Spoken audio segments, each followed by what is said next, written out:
Hello, my dear students. Welcome to Team Nista in association with English Funda. And I know that your exams are very near, and this is the fourth part of CDS PYSP English section. Okay, इसके बाद एक और करेंगे तो 5 हमारा हो भी जाएगा और एग्जाम का डेट भी आ जाएगा। पांचों करके जाना। और विजय टेस्ट सीरीज अगर अभी तक भी अगर आपने नहीं किया, आई स्ट्रांगली एडवाइज कि आप विजय टेस्ट सीरीज का 5 मॉक टेस्ट अटेम्प्ट करके जाओ। It's very important for you. Okay, anyway, so let's start. Let's start with the first question. Okay, पहला क्वेश्चन ये है, says the artist pranced around the stage singing enthusiastically. Part of speech बताना है। pranced का part of speech क्या है? तो part of speech पहचानने के लिए सबसे आसान तरीका मैंने हमेशा कह रखा है, phrases clauses पहचानना है। कितने phrases हैं, कितने clauses हो? तो एक ही clause है, the artist pranced around। Tense तो एक ही जगह दिख रहा है ना, तो एक ही जगह पे clause है। यहां पर मैं एक जगह पे सिंगिंग ऐसे, लेकिन ये तो टेंस नहीं दिखा रहा। V4 बिना हेल्पिंग वर्ब के टेंस नहीं दिखाता। आपको याद रखना चाहिए कि पास्ट पार्टिसिपल्स और present participles without helping verbs tense नहीं दिखाते। ओके, और प्रांस्ड कौन सा है? पास्ट टेंस है। तो टेंस किससे दिखता है? वर्ब से। तो ये इसका तो आंसर हो गया वर्ब। पहला क्वेश्चन था, मैंने टाइमर नहीं लगाया। नेक्स्ट वाले से टाइमर लगा रहा हूं, 10 सेकंड का टाइम दे रहा हूं। 10 सेकंड बहुत है ये क्वेश्चंस करने के लिए। अगला वाला बताओ। Put the fork and knife in the cutlery box. अब इन क्या है?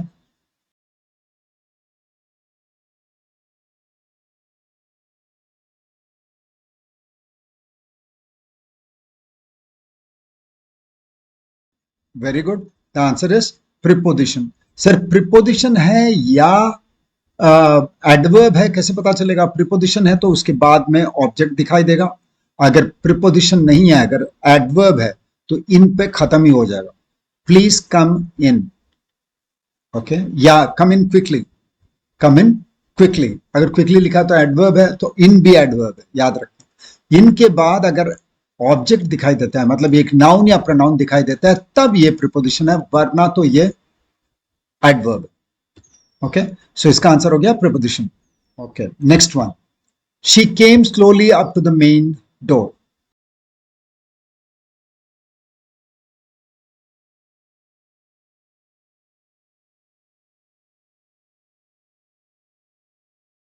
सर एल वाई होता है, एडजेक्टिव के साथ एल वाई जुड़ा रहता है तो नॉर्मली वो एडवर्ब ही होता है। एडजेक्टिव के साथ एल वाई जुड़ा है तो नॉर्मली एडवर्ब ही होता है। देखो स्लो क्या है? एडजेक्टिव है, उसके साथ एल वाई जोड़ दूंगा तो एडवर्ब। लेकिन नाउन के साथ एल वाई जोड़ोगे तो एडजेक्टिव बन जाता है। जैसे man plus L Y, manly जो है वो एक्चुअली एडजेक्टिव है। वुमनली एडजेक्टिव है। कवर्डली एडजेक्टिव है। एल वाई से हमेशा मत सोचने कि एडवर्ब बनता है।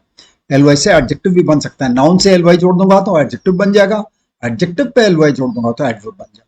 ठीक है, तो केम स्लोली, तो ये तो सर बहुत इजी है, बताना कौन सा है? 10 सेकंड्स लेके adverb. Next one. Oh no, I am getting late for the function.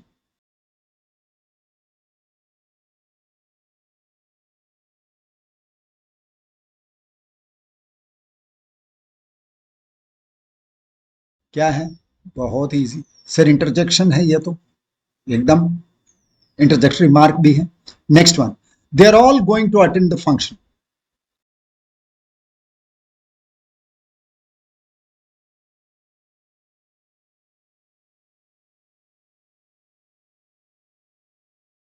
Again sir बहुत इजी क्वेश्चन है। Pronoun, okay, they, third person plural. Okay, now the sun shone through the dull gray clouds. Now this can be slightly tricky. 15 second लो।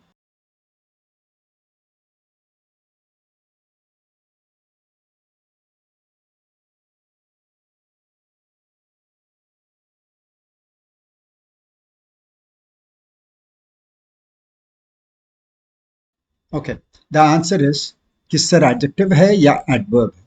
अगर ये adverb बन जाता, अगर डल जो है grey के बारे में बात कर रहा था, डल ग्रे की बात नहीं हो रही। डल क्लाउड्स, ग्रे क्लाउड्स, हाँ, दोनों अलग अलग से एडजेक्टिव्स हैं, अलग अलग से एडजेक्टिव्स हैं। तो डल क्या है? एडजेक्टिव है, एडवर्ब नहीं है।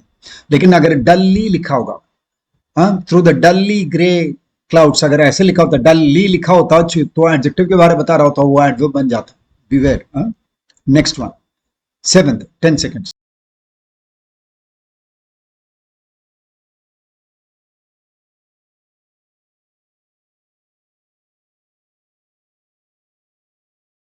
The principal is presiding over the meeting, क्या है सर? प्रिपोजिशन है या एडवर्ब है? एडवर्ब तो है ही नहीं, तब तो प्रिपोजिशन ही है, तो कोई दिक्कत ही नहीं है। ठीक है, ओवर और मीटिंग क्या है? ऑब्जेक्ट है। ओके, नेक्स्ट क्वेश्चन, 8th वाला देखो, 10 सेकेंड्स।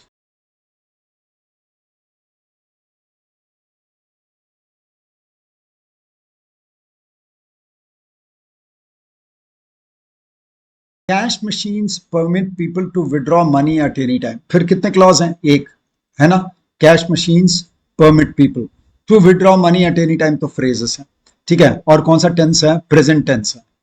प्रेजेंट टेंस है, तो टेंस के लिए कौन क्या चाहिए? वर्ब ही चाहिए, तो वर्ब है, खत्म। Okay, next one. इस बार के ये 2023 के CDS 2 में जो आपके पार्ट्स ऑफ स्पीच आए थे बहुत इजी थे, हमेशा इतना इजी नहीं होता, बाकी सब क्वेश्चन टफ हैं इसमें। Okay, the novel is loosely based on his childhood in England.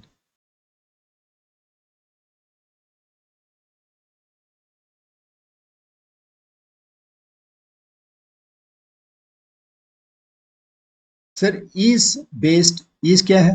Helping verb. Based क्या है? मेन वर्ब V3, उसके बीच में आपका लूजली रखा हुआ है जो वर्ब के बारे में बता रहा है, तो adverb. Okay, last part of speech, 10 seconds.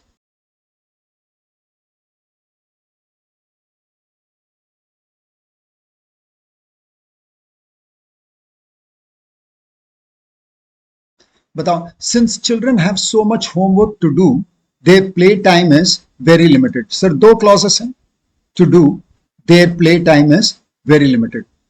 Children का वर्ब कौन सा है? हैव। इसका, इस वर्ब का सब्जेक्ट कौन सा है? Play time. और हैव वर्ब का सब्जेक्ट कौन सा है? चिल्ड्रन। सर अगर प्ले टाइम सब्जेक्ट है तो क्या होना चाहिए? सब्जेक्ट तो नाउन या प्रोनाउन होता है, तो नाउन है, बहुत ही इजी। नाउन ही, नाउन है, बहुत ही इजी है। और देयर क्या है? एडजेक्टिव है, किसके लिए? प्ले टाइम के लिए। Okay, now we come to the next part of the question. फिर बता रहा हूं, Vijay test series 5 mock test series करके जाओ, आपके लिए बेहतर होगा। अब आता है, in this section each of the following sentences has a blank space and each sentence is followed by 4 options. Select the most appropriate option to fill in the blank. अब देख रहे हो इतना लंबा सेंटेंस, आपको इसके लिए 15 सेकेंड्स। ओके, इसके लिए 15 सेकेंड्स। और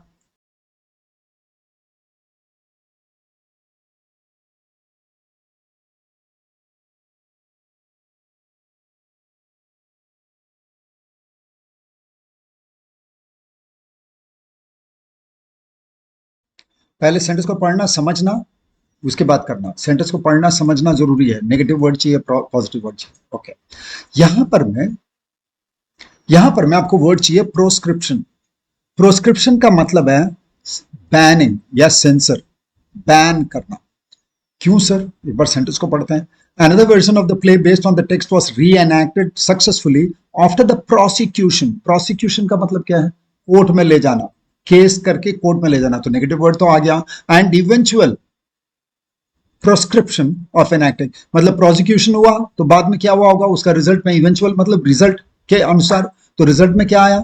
रिजल्ट में आया है कि भाई उसको बैन कर दिया गया था, उसको बैन कर दिया गया था, इसलिए प्रोस्क्रिप्शन।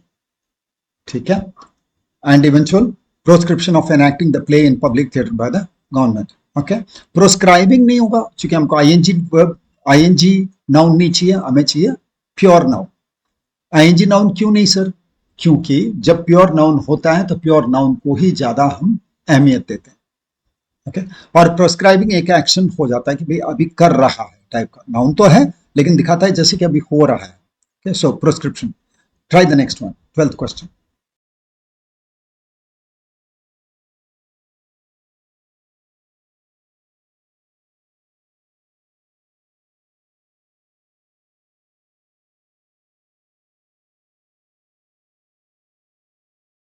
देखो फिर एक बहुत आसान चीज है, सबसे पहले तो सर इस पे ध्यान देना है।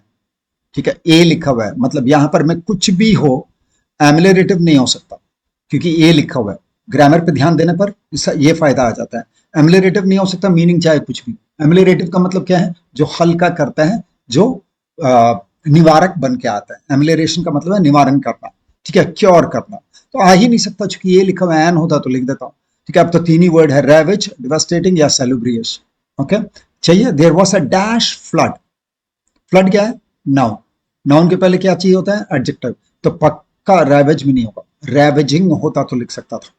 ठीक है, तो वो भी नहीं हो सकता क्योंकि वो एडजेक्टिव नहीं है. मीनिंग नहीं पता ना होने दो, पार्ट ऑफ स्पीच तो पता है. ठीक है, तो रैवेजिंग होता तो कर सकता. अभी क्या है? डिवास्टेटिंग या सेलुब्रियस. सर जब फ्लड से तो कभी भी अच्छा तो नहीं होता. ठीक है, प्रॉब्लम तो आ ही जाती है. तो नेगेटिव वर्ड ही चाहिए. तो डिवास्टेटिंग लिखने जा रहा हूं. तो you are doing really well. ऐसे अगर आप गेस कर रहे हो तो बहुत सही कर रहे हो. सेलुब्रियस का मतलब है हेल्थफुल या हेल्थी. हेल्थफुल या स्वास्थ्यवर्धक. सेलुब्रियस. ठीक है, तो डिवास्टेड. और ये रेवेजिंग होता तो भी लिख देता. रेवेजिंग फ्लड लिखाता होता तो डिवास्टेटिंग फ्लड ही होता है वो. Try the next question.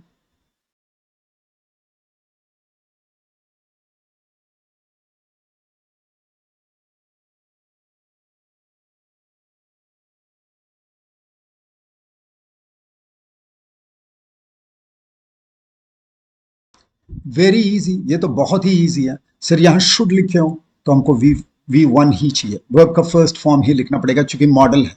So Davis is not sure whether he should dash the forest guest house after dark. Okay, whether he should stay लिखूंगा तो in the forest house. Stay in the forest होगा.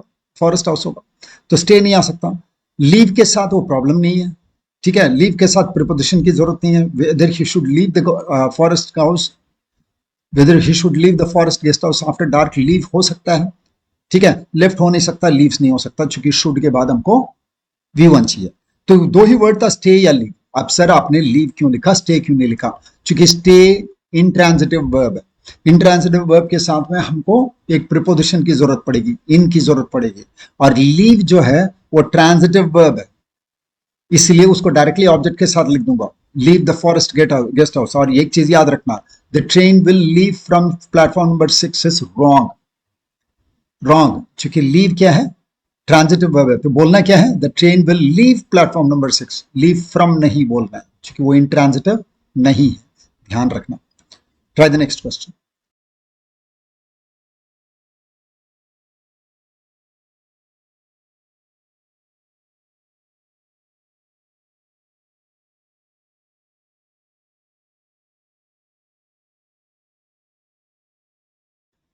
What is the meaning? उन्होंने वैसे ही व्यवहार किया जैसे कि responsible people वैसे मौकों पर करते हैं. सो दे लिखा है. दे के साथ क्या है? Third person plural. तो क्या लिखना पड़ेगा? या तो they behaved as responsible people do during the difficult situation, और दे बिहेव होना चाहिए. बिहेव है नहीं, बिहेविंग आ नहीं सकता. हेल्पिंग वर्ब चाहिए. बिलीव तो आएगा ही नहीं, वर्ब ही चाहिए. तो बिलीव तो नाउन है. तो एक दे बिहेव्ड. बहुत ईजी था. Try the next question.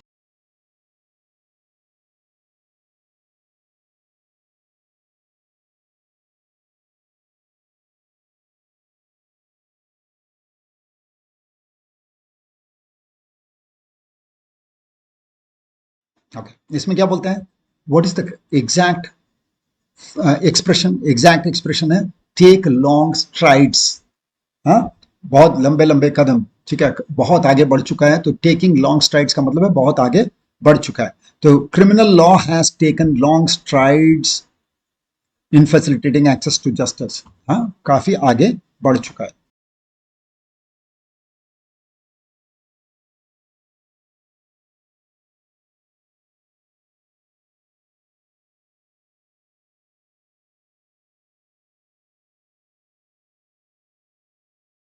Sir many laws have been made to deal with the problems of dash against औरतों के प्रति क्राइम्स. क्राइम्स टाइप का वर्ड चाहिए. क्रिमिनल्स है नहीं होगा, डिफिकल्टीज नहीं होगा, टेरर भी नहीं होगा. तब तो ऑफेंसेस लिखना पड़ेगा. ये ऑफेंसेस और crimes. Absolutely very good. Try the next question. 15 seconds.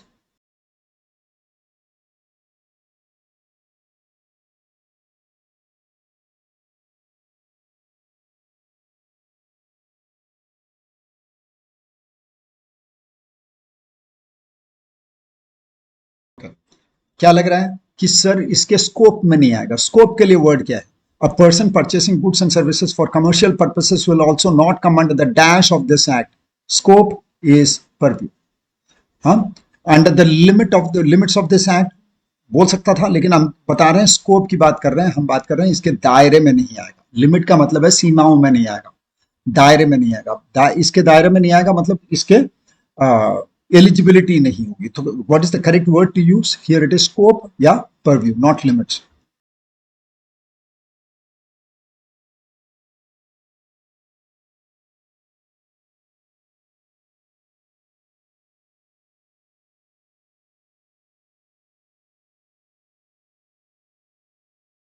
The emergence of a sovereign Indian nation was dashed on the notion of equality. Meaning क्या है?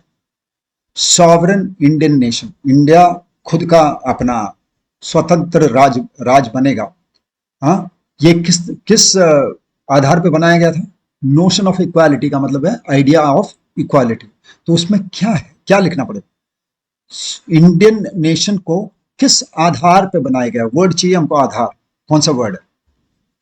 डिपेंड लिखेंगे तो ऑन चाहिए। वॉस, वॉस अगर लिख रहे हो तो डिपेंड नहीं लिख पाऊंगा, क्योंकि वॉस तो सर हेल्पिंग वर्ब है।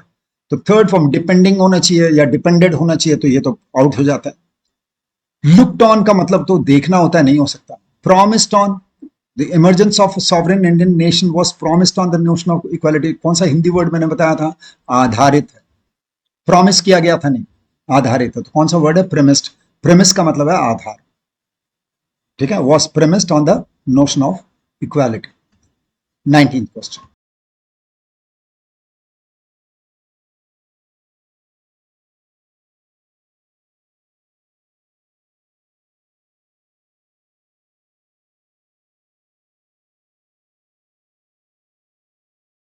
Okay, very easy. Sir, in Manipur, the most important piece of literary work that continues to के बाद कौन सा वर्ब लिखते हैं? V1। तो V1 कौन सा है? इंस्टिल। बहुत इजी क्वेश्चन था। Next question, 15 seconds.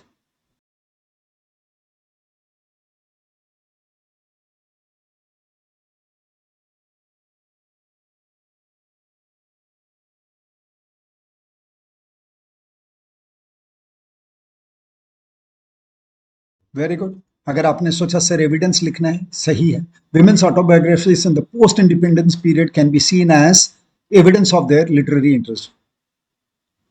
Post independence के बाद के समय में जो भी ऑटोबायोग्राफीज विमेन का लिखा हुआ है, उससे ये पता चल पाता है कि भाई औरतें भी लिटरेरी इंटरेस्ट उनकी भी थी। Okay, rearrange the parts of sentences ऐसा करेक्ट सेंटेंस। अभी हमको करेक्ट सेंटेंस बनाना है। कैसे बताया था आपको? हमेशा ऑप्शन में देखना है और कंपलसरी पैरिंग करना है। ऑप्शन देखना है, पैरिंग करना है। इससे करोगे तो बड़े आसानी के साथ हो जाएगा। ठीक है, आई am giving you 15 seconds or say 10 seconds for each question. Let's start.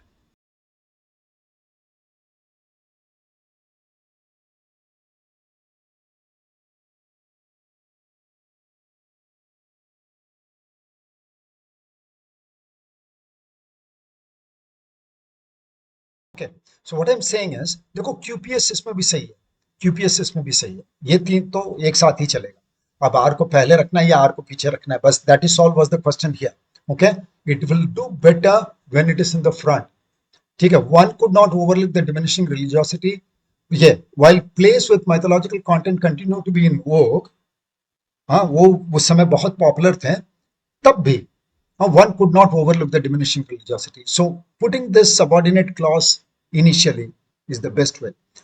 Subordinate clause को पीछे नहीं लगा करके सामने लगाएंगे तो इस सेंटेंस में अच्छा मीनिंग करेगा। लेकिन this is not a bad option any ways at all. This is very very close. Try the next one.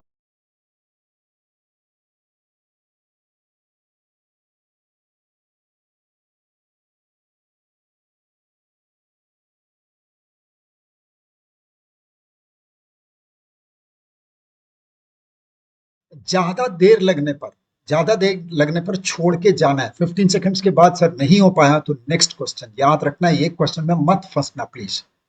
ठीक है, मतलब उस एक क्वेश्चन को कर दोगे तो तुमको ज्यादा नंबर नहीं मिल जाएगा, इसीलिए leave that question, go to the next one. Okay, इसीलिए मैं बोल रहा हूँ टाइमर के साथ करना है। 15 सेकंड्स खत्म हो गया, छोड़ के मैं दूसरे सेंटेंस में चला जाऊंगा ऐसा। okay, इसका बताओ आंसर क्या है? इसमें तो सर ये इजी है, शुरू तो एस से ही होगा, शुरू तो एस से ही होगा। Okay, capitalism for instance is sometimes treated not merely as an economics, not merely but also होना चाहिए, नॉट ओनली बट ऑल्सो। तो क्या होना चाहिए? एस और क्यू तो एक साथ ही आएगा सर। तो एस क्यू देख लो किस किस में। एस क्यू, और किसी में एस क्यू नहीं है, तो सी ही answer. Okay, capitalism, for instance, is sometimes treated not merely as an economic system but also as an ideology in its own right, specifically one that defends private property. Okay, so SQPR, absolutely. Try the next question. ये easy था.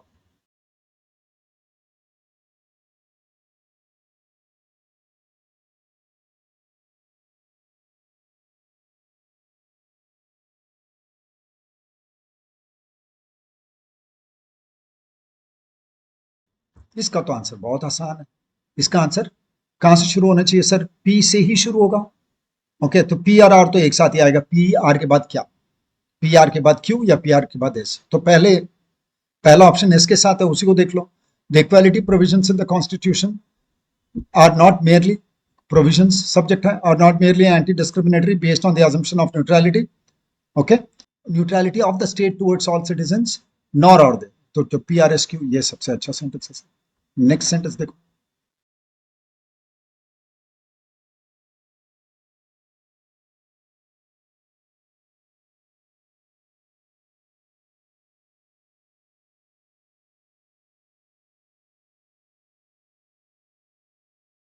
इसमें भी बोलोगे sir शुरू तो इससे ही होना है. The pandemic year was a challenge for the university, उसके बाद क्या होना चाहिए? फॉर द यूनिवर्सिटी, उसके बाद क्यों लिखूं? But it took in its STRIDE pulling through enough innovations SQR, that the learning teaching process continued seamlessly. Sir ये तो एकदम फर्स्ट क्लास लग रहा है. SP को भी देख लो. The pandemic year was a challenge for the university learning teaching process. No sir, so C is the correct one. Try the next question.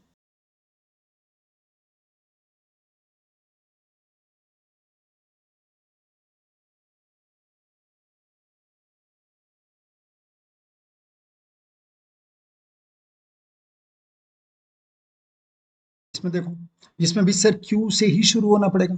इससे तो शुरू, in the Bengali public theatre although some plays continue to be, ये ऐसे तो कुछ शुरू करने से तो अच्छा है कि सर डायरेक्टली यहाँ पर मैं the dramatic performances act effectively mark the end of direct. तो क्यू से ही शुरू होगा. क्यू के बाद क्या? डायरेक्ट क्या आना चाहिए? Direct political activism. डायरेक्ट क्या है? डायरेक्ट एक एडजेक्टिव है. तो क्यू आर तो कैसे भी करे साथ में ही आना पड़ेगा. तो क्यू आर इसमें है और किसी में है भी नहीं, किसी और में है भी नहीं. तो ये इसीलिए बोलता हूं कंपलसरी पेयरिंग कर लेना बहुत काम कर देता है. Come to the next question. Take the Vijay test series. Okay, if you really are struggling in English, take the Vijay test series. ऐसे अगर आप अच्छा प्रिपेयर किए हो तो कोई जरूरत नहीं है. All the best. Let's move to the next one. Pratigya batches for serious students. Let's not waste time. Let's move to the next one. Try करो.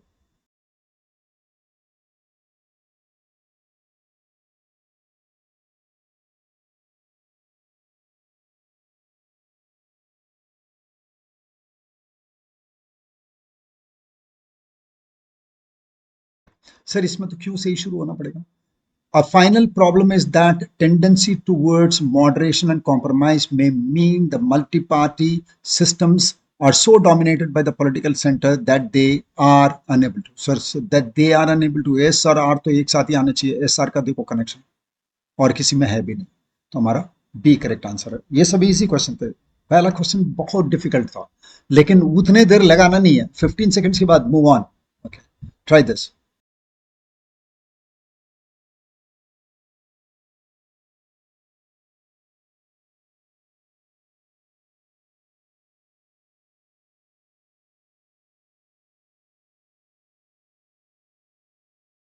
सर इसमें तो बहुत क्लियर है कि पी से ही शुरू करना पड़ेगा, इससे शुरू नहीं होगा. The criminal justice administration with all its favourable provisions for women still is dependent on the observations of the rules, procedure and evidence by the implementing agencies even after an offense has been committed. Sir इसके चलते, P के चलते, P last में रखने के चलते ये काम नहीं करेगा. तो पी को शुरुआत में ही रखना पड़ेगा. पी को शुरुआत में रखेंगे तो हमारा आंसर क्या हो जाएगा? क्या हो जाएगा? पी के बाद क्या आना चाहिए? पी देखो, even after an offence has been committed, phrase है. ओके, तब the criminal justice administration with all its favourable provisions. S and Q एक साथ ही आना चाहिए. एस एंड क्यू एक साथ आना चाहिए. तो एस एंड क्यू तीन में है.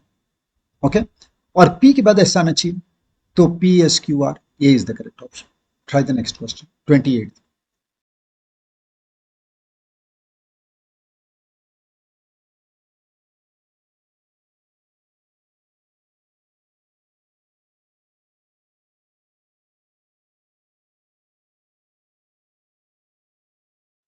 इसमें भी क्या करना पड़ेगा सर, या तो क्यू से शुरू करो या तो आर से। क्यू से एक बार शुरू करके देख लो, the theatre management appreciated the popularity of such themes, Q R. उसके बाद क्यू आर, उसके बाद पी करते हैं similar contents, such theme similar contents नहीं होगा, आर और पी का कनेक्शन नहीं बनता, तो ये तो गलत है। क्यू आर एस पी हो सकता है क्या?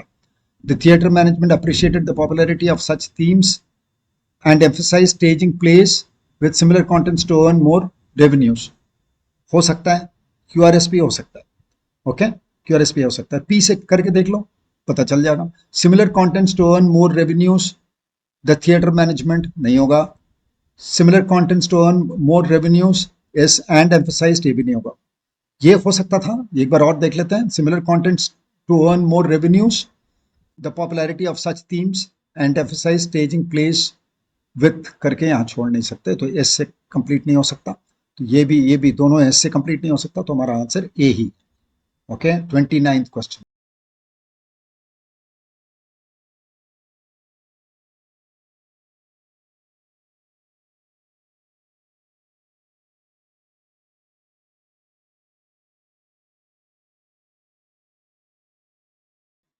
फिर इसमें किससे शुरू होना पड़ेगा?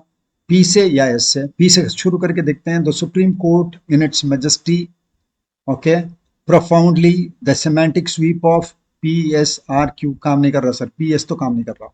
ओके, पी से एक और है ऑप्शन, उसको भी देख लेते हैं, पी के साथ आर चल सकता है कि नहीं। The supreme court in its majesty and magnanimity has expounded profoundly the semantic sweep of Article 21 which deals with the right to, हाँ ये हो सकता है। बाकी दोनों देख लेते हैं। हाँ, याद रखना है एस क्यू एक साथ ही आना पड़ेगा। Profoundly the semantic sweep of article 21, semantic sweep of article 21 which deals with the right to life. तो एस और क्यू तो एक साथ ही आना चाहिए। एस क्यू तो आपका दो ही सेंटेंस में, तो ये होना चाहिए। इसको देखते हैं S Q. Profoundly the semantic sweep of करके शुरू नहीं कर सकते हैं, तो ये क्या आंसर है हमारा D. Try the next question.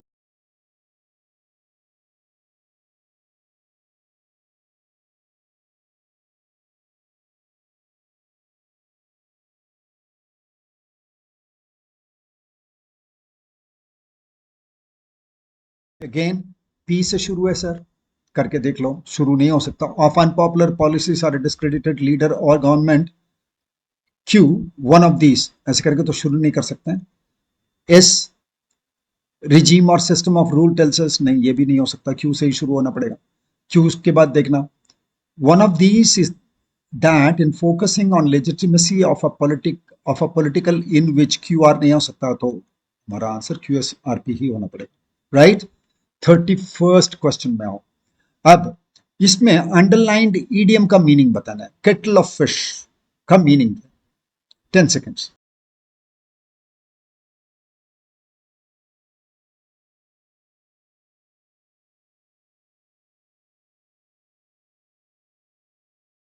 I always prefer to study physics and mathematics. Now choosing economics and literature for further studies is now choosing economics and literature for further studies is another kettle of fish. It's a completely different matter. Okay, and the kettle of fish, completely different matter. Next question.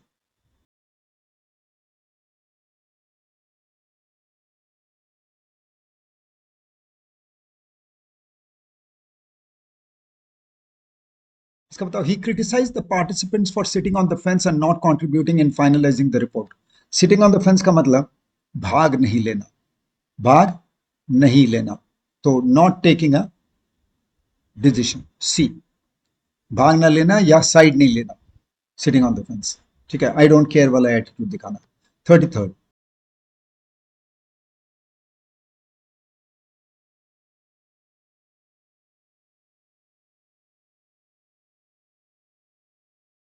he strained every nerve to understand the discourse on philosophy। Discourse का मतलब speech. Okay, strained every nerve, एक एक नस लगा दिया समझने के लिए। क्या किया होगा? Tried very hard. Okay, next one.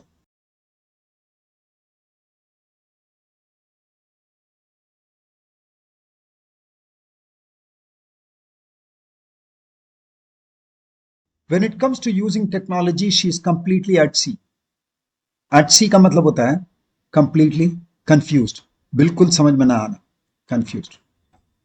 35th,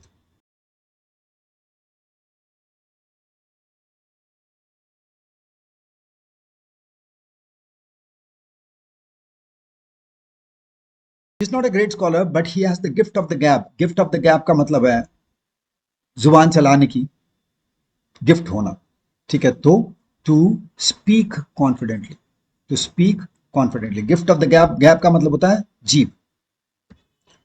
36 करो।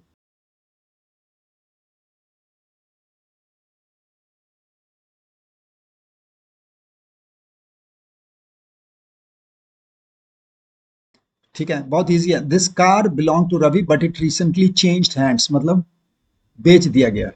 सो चेंज ऑफ ओनरशिप हो गया। चेंज्ड हैंड्स का मतलब है change of ownership. Next question.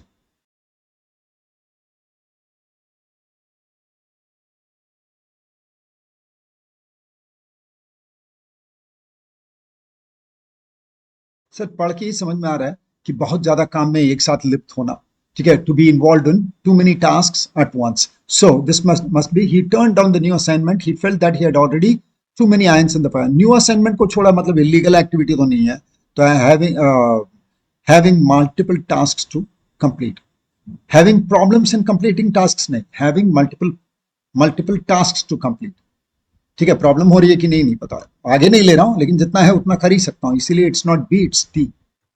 38,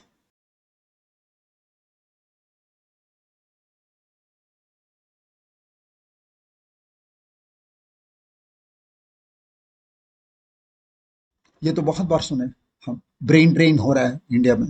okay, so movement of professionals to another country for higher studies for better prospect, better prospect के लिए निकल जाना, उसके लिए बोलते हैं। एक्सकर्शन का मतलब है ट्रिप में जाना, एक्सकर्शन का मतलब है ट्रिप पे जाना, वो तो नहीं। फिर next one, I just need to take rest and then I will be as right as rain.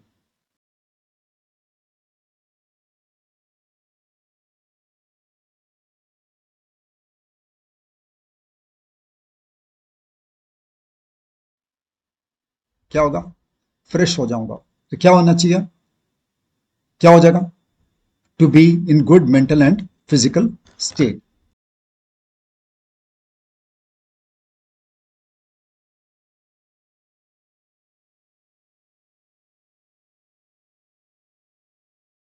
बहुत ईजी है। सॉल्व ग्रीक टू मी बहुत ही कॉमन मीडियम है, मतलब है कि भाई मुझे समझ में नहीं आ रहा, मुझे बिल्कुल भी कुछ समझ में नहीं आ रहा, तो वे कैन वेरी इजीली से इट्स ग्रीक टू मी का मतलब है कि ये कॉन्सेप्ट तो मुझे आता ही नहीं है, ये मुझे समझ में नहीं आ रहा। Okay, try the next question.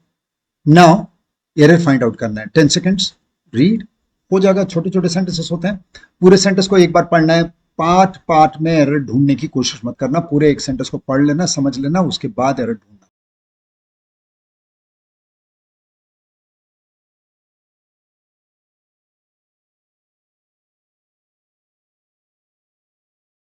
You should read the newspaper regularly to be update या अपडेटेड। सर टू बी अगर लिखोगे तो बी लिख दिया तो थर्ड फॉर्म या फोर्थ फॉर्म चाहिए, टू बी अपडेटेड होना चाहिए। पार्ट है हमारा, एरर है सी में। Next question.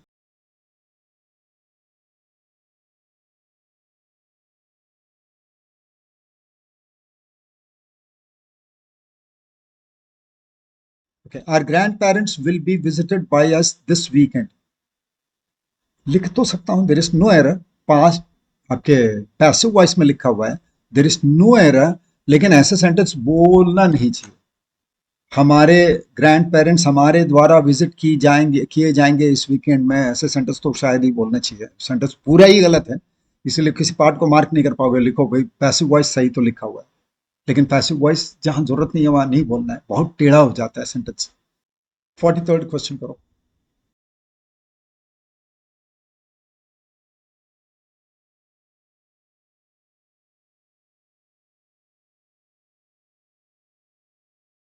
However, the task is from done, particularly in ensuring equity in the distribution of quality education. Far from done. Yes, far from done का मतलब है कि अभी काम खत्म नहीं हुआ है, बहुत दूर अभी रह गया है, मंजिल अभी दूर है। Far from done. ओके, याद रखना। Far from our goals का मतलब है कि अभी तक हमारा गोल्स तक हम पहुंच नहीं पाएंगे। पाए, तो इज फार फ्रॉम डन होना चाहिए 43 में, ए इज द करेक्ट। 15 सेकंड्स लेना, जरा लंबा सेंटेंस है, 15 सेकंड्स लेना।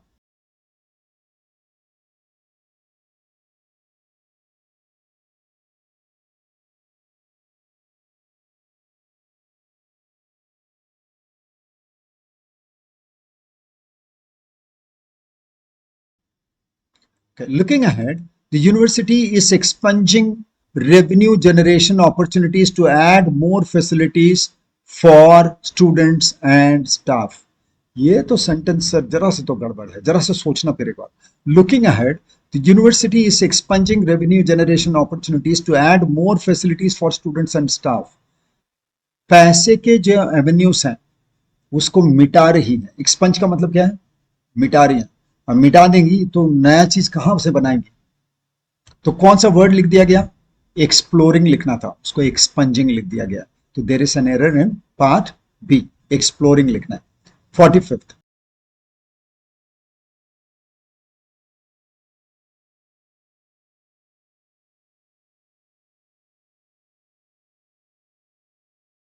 अगेन बहुत इजी है sir. If you are interested in applying for the job, ये तो सही है, कंडीशनल सेंटेंस है। Your application must receive, sir must लिखे हो, मॉडल है, मॉडल के बाद V1 चाहिए, तो V1 इसमें लिख भी नहीं सकते क्योंकि पैसिव में लिखेंगे तभी मीनिंग करेगा। तो your application must be received by Friday, Friday तक आपकी एप्लीकेशन रिसीव हो जानी चाहिए। नहीं तो we should receive your application, क्योंकि एप्लीकेशन से शुरू है तो पैसिव वॉइस लिखना पड़ेगा। 46th question, 15 seconds.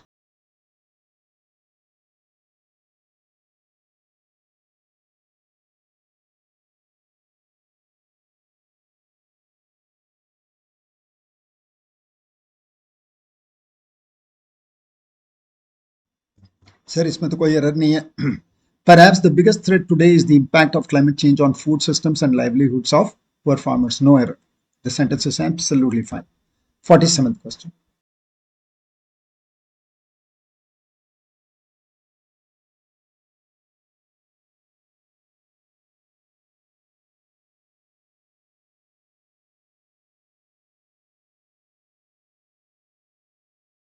किया है होना चाहिए या किया होना चाहिए, बस यहां पर तो टेंस का प्रॉब्लम है। Okay, in such a volatile global environment it is heartening, present tense में लिखो सर, ठीक है। हो तो सकता है सेंटेंस में ऐसे कोई एरर भी नहीं है, अगर अगर इस सेंटेंस को समझा जाए तो एरर तो नहीं है। It is heartening that India demonstrated admirable resilience and achieved robust recovery. ये तो ढाढ़स देने वाली बात है कि इंडिया ने डेमोन्स्ट्रेट किया और रोबस्ट रिकवरी किया, लेकिन बेहतर सेंटेंस सर किया है ज्यादा अच्छा लगता है, ठीक है, ज्यादा, क्योंकि इसमें हमारे पास वो एडवर्ब्स नहीं है जिसके चलते मैं सिंपल पास्ट टेंस लिख सकता हूं।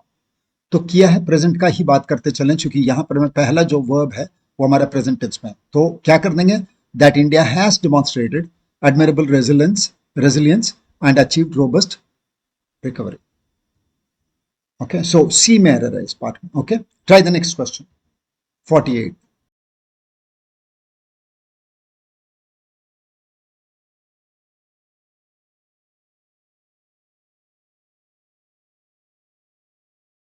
तो बहुत इजी है sir.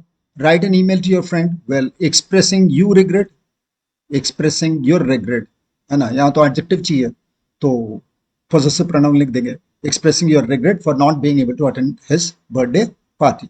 49th question, 15 seconds.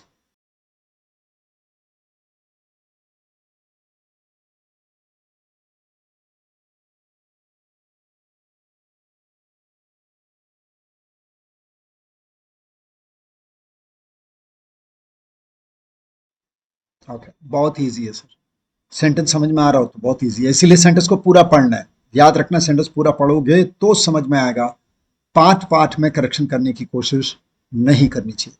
Migrating elephant herds appear like West Bengal so much, West Bengal के तरह दिखते हैं, नहीं बन रहा, फिर एक बार पढ़ते हैं, लाइक को जरा छोड़ के फिर पढ़ते हुए चलते हैं। Migrating elephant herds appear West Bengal so much that they spend more time here than in the neighbouring states from where they cross over. ओ अच्छा, वेस्ट बंगाल में दिखते हैं जहां दिखना चाहिए, नेबरिंग स्टेट्स में दिखना चाहिए, वहां नहीं दिख करके वेस्ट बंगाल में दिखते हैं, तो यहाँ पर मैं सर इन लिखना पड़ेगा, सिमेट्री मेंटेन करना पड़ेगा। और ये समझ में भी आना चाहिए कि migrating elephant herds West Bengal में ज्यादा दिखते हैं, जबकि उसको ज्यादा नेबरिंग स्टेट्स में दिखने चाहिए। 50th question, 15 seconds.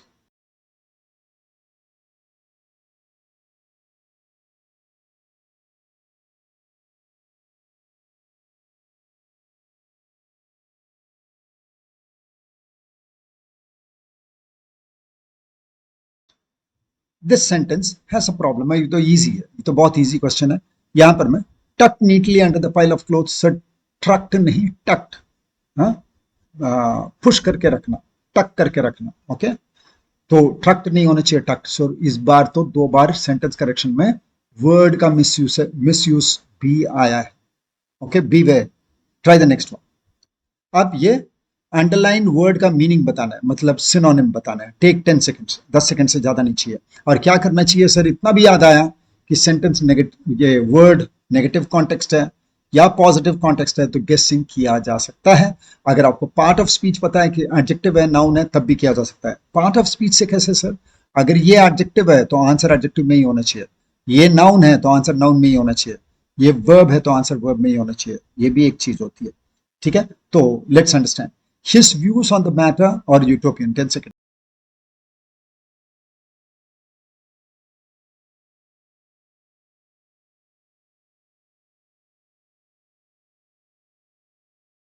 यूटोपिया क्या होता है, स्वर्ग के जैसा, कि जहां कोई प्रॉब्लम नहीं है, ठीक है।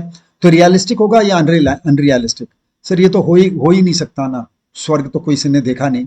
तो प्रैक्टिकबल नहीं है, मटेरियलिस्टिक नहीं है, रियलिस्टिक नहीं है, क्या होना चाहिए, आइडियल है, आदर्श है, ओके। आदर्श जगह यूटोपियन एडजेक्टिव है वो।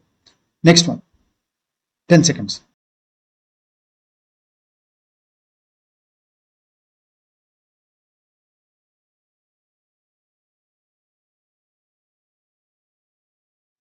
सेंटेंस समझ में आया तो कोशिश करना है, वरना नहीं करना है, नेक्स्ट सेंटेंस में चले जाना है। उसके बाद में आकर करेंगे, सारा क्वेश्चन अटेम्प्ट करेंगे लेकिन लास्ट में करेंगे, ओके। कम से कम मैं बताऊं नेगेटिव पॉजिटिव क्या सेंस आया। सर नेगेटिव सेंस आ रहा है तो ठीक है, नेगेटिव करो, ढूंढो, ठीक है। कॉम्पोजिट तब नहीं हो सकता, ठीक है। एक्सप्लिसिट नहीं हो सकता, एक्सप्लिसिट का मतलब है बहिरंग, पूरा खुला हुआ, वो नहीं हो सकता। इम्प्लिसिट या इनफेक्चुअल होना चाहिए, ठीक है ना। न्यूगेटरी, ओके, नल, न्यूगेटरी है। The shortage of funds will render, funds की कमी है तो क्या होगा, जो काम होना है वो नहीं हो पाएगा, इफेक्ट में नहीं आ पाएगा। इनफेक्चुअल अगर आपने लिखा तो बहुत सही लिखा। न्यूगेटरी का मतलब है making something go void and null, void and null, zero कर देना, nugatory, okay. And this is where you have the clue, shortage of funds, funds ना होने पर काम नहीं हो पाएगा। इनफेक्चुअल, इम्प्लिसिट का मतलब अंतर्निहित, अंदर में छिपा हुआ, हिडन। एक्सप्लिसिट मतलब बहिरंग, दिखना, ओके। कॉम्पोजिट का मतलब जुड़ा हुआ कई सारी चीजों का। 53rd,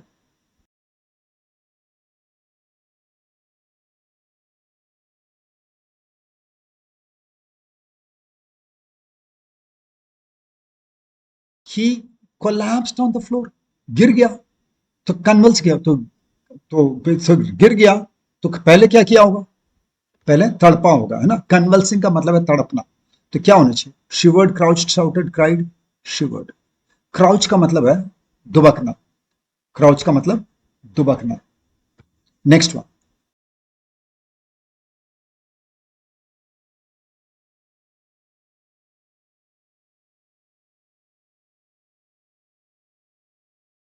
इसमें देखना ये एक प्रॉब्लम है सर, इसमें तो कोई क्लू उतना क्लियर नहीं, ठीक है। तो अब जरा से वर्ड तो आना ही चाहिए। कॉम्प्लेसेंट किस कॉन्टेक्स्ट में यूज करते हैं, नेगेटिव कॉन्टेक्स्ट में, मतलब आई डोंट केयर वाला एटीट्यूड, इनडिफरेंट होना, बेपरवाह होना। तो क्या बोल रहा है, बेपरवाह नहीं होना है, तो ये वर्ड क्या है, बेपरवाह होना, नेगेटिव वर्ड है, ठीक है। तो कॉन्टेंटेड, सॉरी, बेपरवाह नहीं होना है मतलब कि सेटिस्फाइड नहीं होना है, ठीक है। इग्नोरेंट नहीं होगा, अनश्योर नहीं होगा, डिसकॉन्टेंटेड नहीं होगा। डिसकॉन्टेंटेड का मतलब है असंतुष्ट होना। यहां बोल रहा है कि आपको संतुष्ट नहीं होना पड़ेगा, संतुष्ट नहीं होना पड़ेगा, लेकिन नॉट का तो अंडरलाइन नहीं किया हुआ है, सिर्फ कॉम्प्लेसेंट को किया है। तो संतुष्ट नहीं होना पड़ेगा, तो संतुष्ट is the meaning, contented, okay. Try the next question.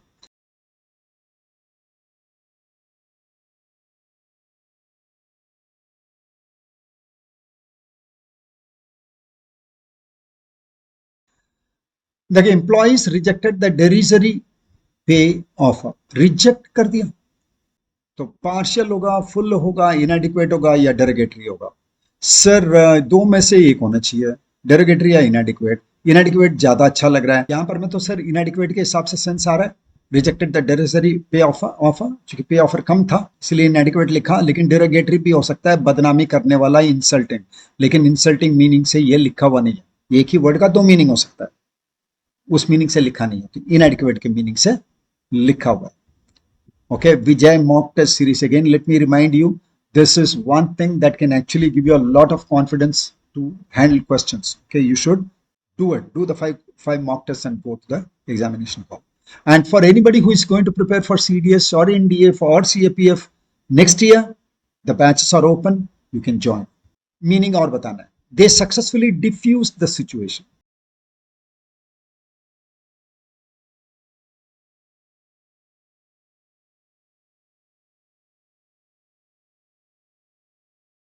Situation बुरा हो रहा था, उसको डिफ्यूज कर दिया। पहले फ्यूज लगा देना, उड़ जाएगा।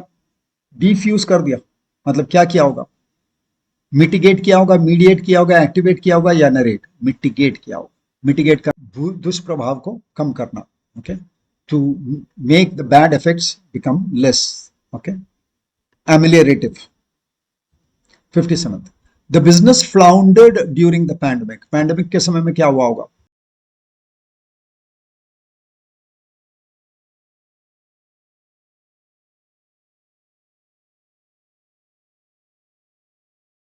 क्या होगा? Faced many problems. ठीक है, ग्लाइडेड थ्रू मतलब बड़े आसानी से निकल गया। फ्लोटेड थ्रू कभी मजे मजे में निकल गया। ठीक है, फ्लाउंडेड का मतलब फंसने लगा था। ठीक है, रुकने लगा था business, floundered. 58th question,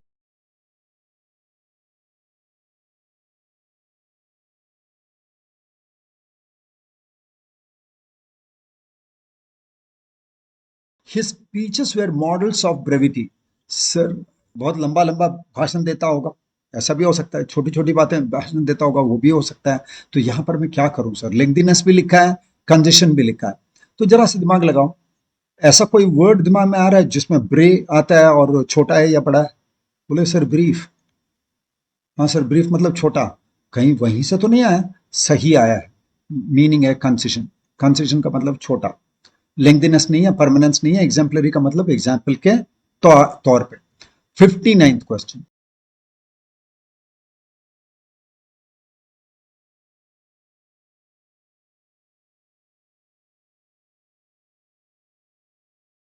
he was too obtuse to understand the merits of the case. एक बार बताओ, टू के साथ टू लिखने पर क्या होता है?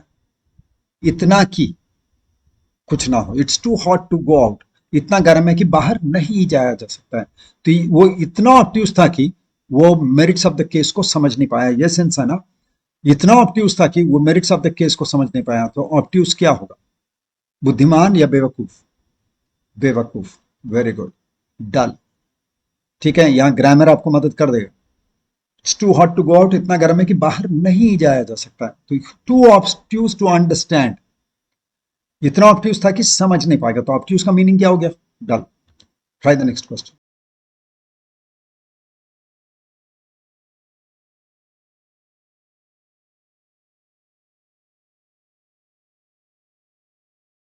ओके, इसमें एक्सचेंज भी हो सकता था, इमर्ज भी हो सकता था। ट्रांसपैरेंट मतलब निकल कर आना, तो क्या होना चाहिए?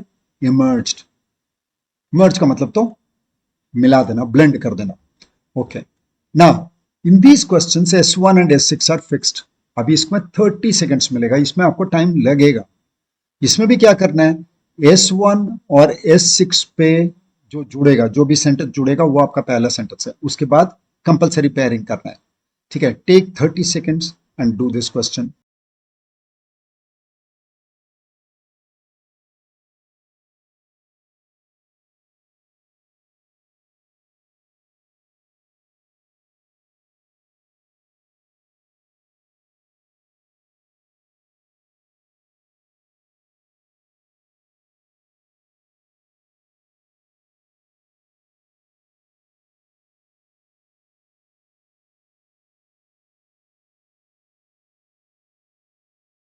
इसका आंसर हो जाएगा सर, आर से ही शुरू होना पड़ेगा।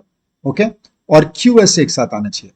आर से शुरू होगा और क्यू एस एक साथ आना चाहिए, आर क्यू भी एक साथ आना चाहिए, तो A is the correct option. Okay, try the next question.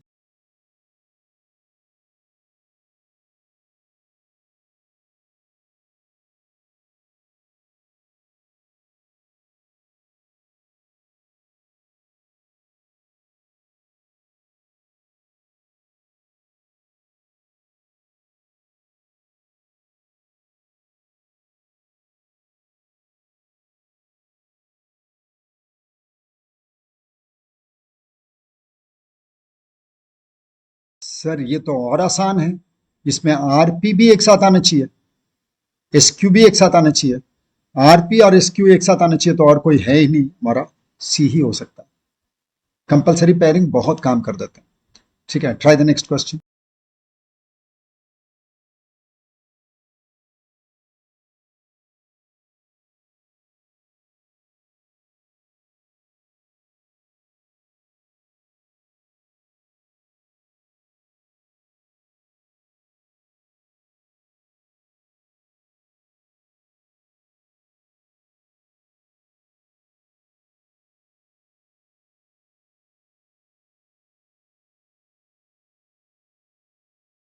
आप इसमें भी बताओ सर, क्यू आर का कॉम्बिनेशन बन रहा है, क्यू आर का कॉम्बिनेशन बन रहा है, तो क्यू आर इसमें भी है, क्यू आर इसमें भी है, कौन सा बेहतर है? शुरू तो आपको ए से ही करना पड़ेगा ताकि पी एस वन से मिल पाए, तो पी क्यू आर एस सही।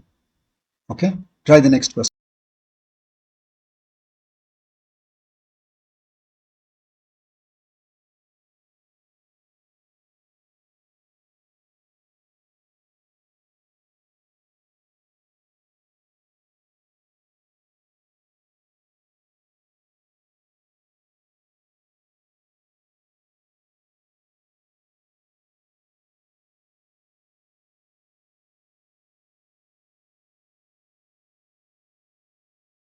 इसमें भी बताओ सर, सेंटेंस शुरू तो होगा आर से। ओके, सेंटेंस शुरू तो होगा आर से और क्यू एस एक साथ होना चाहिए, तो आर और क्यू एस एक साथ होना चाहिए और आर से शुरू होगा, तो सर सी। इसमें भी क्यू एस है लेकिन आर लास्ट, आर से शुरू होना चाहिए।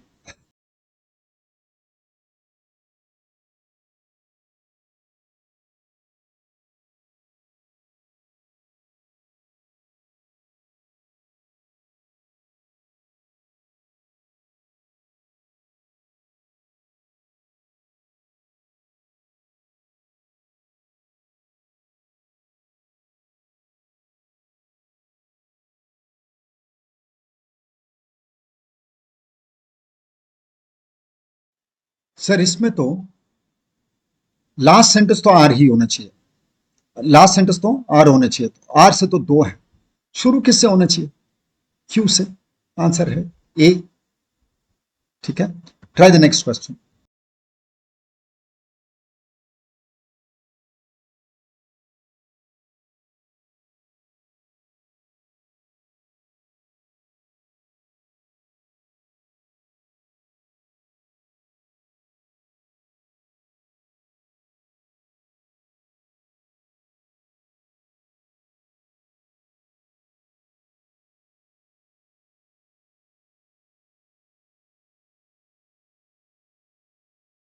इसमें भी देखो शुरू किससे होगा सर, शुरू तो एस से ही होगा और अंत आर से ही होगा, तो दो ऑप्शन आ जाते हैं, तो किसको लिखूं सर? तो आ जाते हैं एस के साथ आर। ठीक है, S Q P R, S P Q R नहीं, S Q Q P R, Q P के साथ कनेक्ट करता है ना कि पी क्यू के साथ। Okay, try the next question.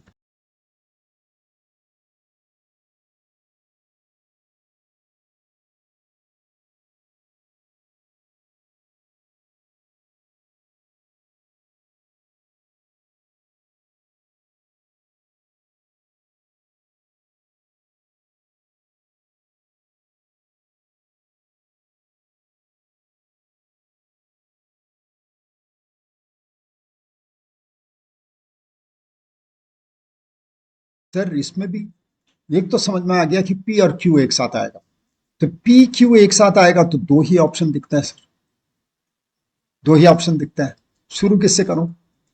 Are से करना पड़ेगा, तो B is the correct answer. मैं बोल रहा हूं compulsory pairing is a very very useful too. Okay, try the next question.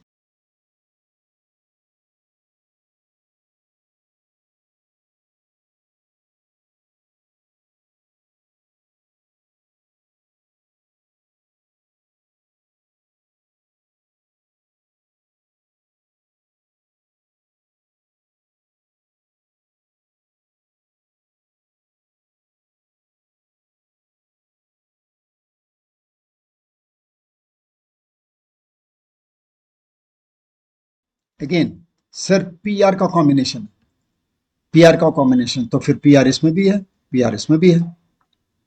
शुरू किससे करना चाहिए? क्यू से, तो हो गया, C is the correct option. Okay, try the next question.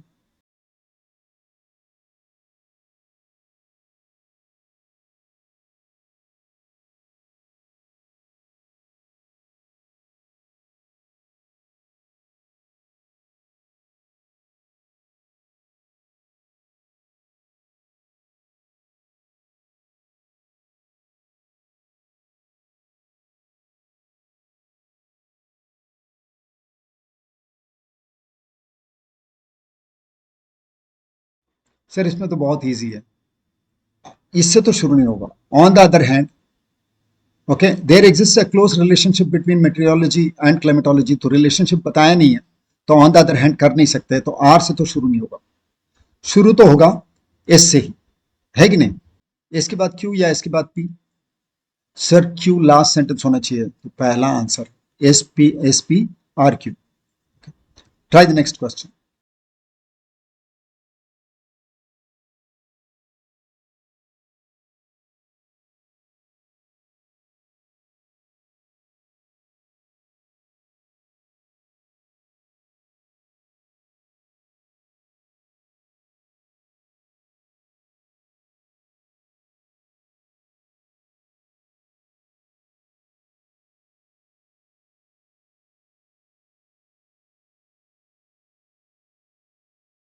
Sir इसमें तो बड़ा इजी है, एस से तो शुरू नहीं होगा, क्योंकि एस में 7 इयर्स वॉर की बात हो रही है, वॉर तो है ही नहीं, पहला सेंटेंस में वॉर नहीं है, तो ये दोनों तो आ नहीं सकता।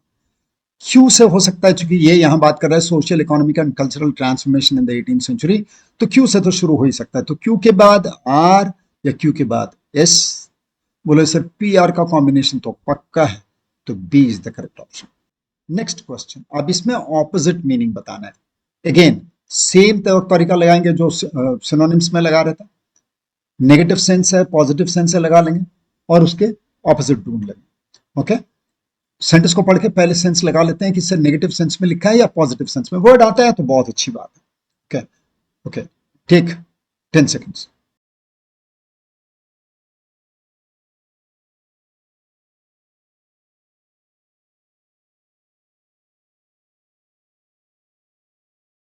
ग्रेट ब्लो का मतलब क्या है?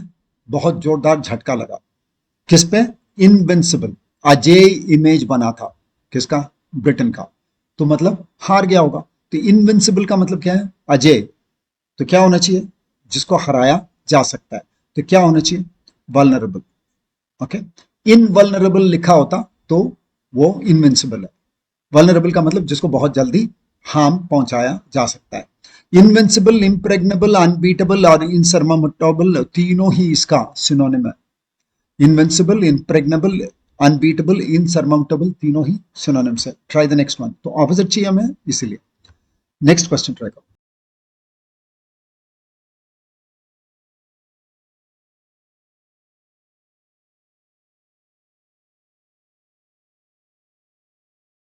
The first step in precipitation is condensation. Condensation, तो ऑपोजिट क्या होगा कंडेंसेशन का? एवापोरेशन, बहुत easy, evaporation. Okay, what is recapitulation? Recapitulation का मतलब है कहानी को दोहराना, कहानी को दोहराना। एब्रिजमेंट का मतलब है समरी लिखना। कंस्ट्रक्शन का मतलब है गला घोंटना। Next question.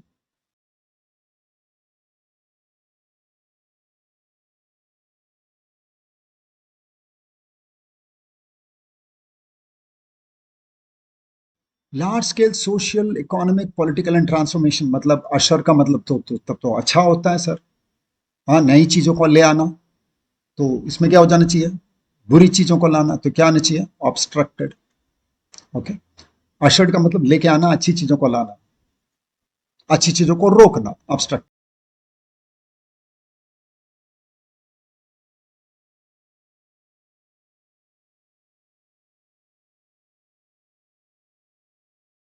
The writer obfuscated the real issue with small details. क्या किया? ऐसे लगता तो नेगेटिव वर्ड है, ऑफ भी लिखा है तो नेगेटिव वर्ड ही लग रहा है। छोटी छोटी डिटेल्स लिख करके रियल इश्यू को उसने छिपा लिया है। तो छिपाया नहीं होगा, ऑफस्केट नहीं किया होगा, क्लियर किया होगा। Yes, which one? Mystified, obscured, illuminated और मडल्ड। ऑपोजिट लिखना है तो इल्यूमिनेटेड। मिस्टिफाइड, ऑब्सक्योर्ड और मडल्ड तीनों ही ऑफस्केटेड का मीनिंग है। हमको ऑपोजिट चाहिए। 75th,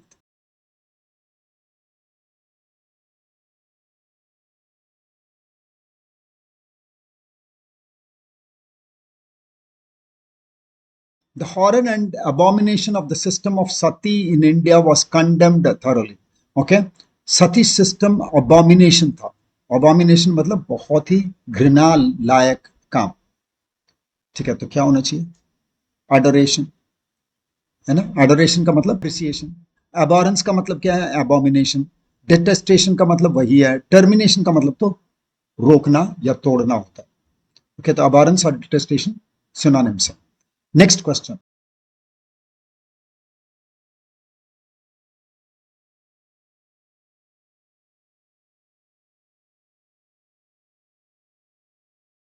he was rebuked for his infraction of the discipline. Okay, rebuke का मतलब क्या है? फटकार लगाना। तब तो जरूर डिसिप्लिन तोड़ा होगा। इंफ्रैक्शन, तो इंफ्रैक्शन इस अ ट्रांसग्रेशन। ठीक है, इंफ्रिंजमेंट। ठीक है, नियम कानून को तोड़ना। तब ऑपोजिट क्या हो जाएगा? ऑब्जर्वेंस। Transgression, breach. ओके, दोनों ही इंफ्रैक्शन है। और एक्सेप्टेंस और ऑब्जर्वेशन, ऑब्जर्वेंस दोनों बहुत क्लोज है। एक्सेप्टेंस नहीं, आपने डिसिप्लिन को तोड़ा है, ऑब्जर्व नहीं किया उस पर, उसको आपने फॉलो नहीं किया, तो ऑपोजिट हो जाएगा ऑब्जर्वेंस, एक्सेप्टेंस नहीं। Okay, now come to the next question. 77th, it is the general reaction of some people to denounce any new proposal by enthusiastic professionals.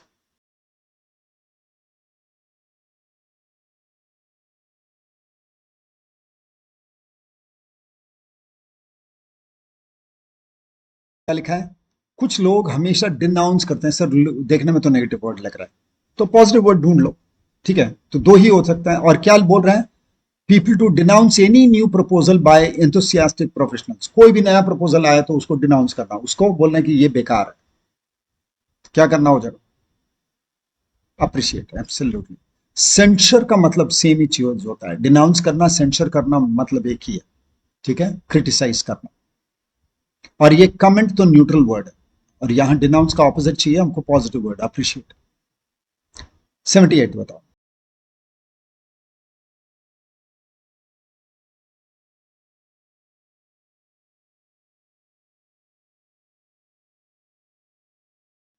Centralized entity indisputably went beyond regional conflicts and fostered a certain mode of elite culture. Huh? Emperor as a centralized entity indisputably went beyond regional conflicts. मतलब जब चक्रवर्ती या महाराजा के हिसाब से जैसी बात होती थी, वो रीजनल कॉन्फ्लिक्ट से उठ जाता था और ये एक एलिट कल्चर को जन्म देता था। फॉस्टर्ड, ऑपोजिट क्या होना चाहिए? ठीक है, नर्चर करना, ऑपोजिट क्या होना चाहिए? पालन पोषण करना, उसका ऑपोजिट हो जाएगा सप्रेस्ड। कल्टिवेटेड, एंडोर्स, इंक्यूबेटेड करीब करीब एक जैसे मीनिंग। इंक्यूबेट का मतलब है जन्म देना। 79th,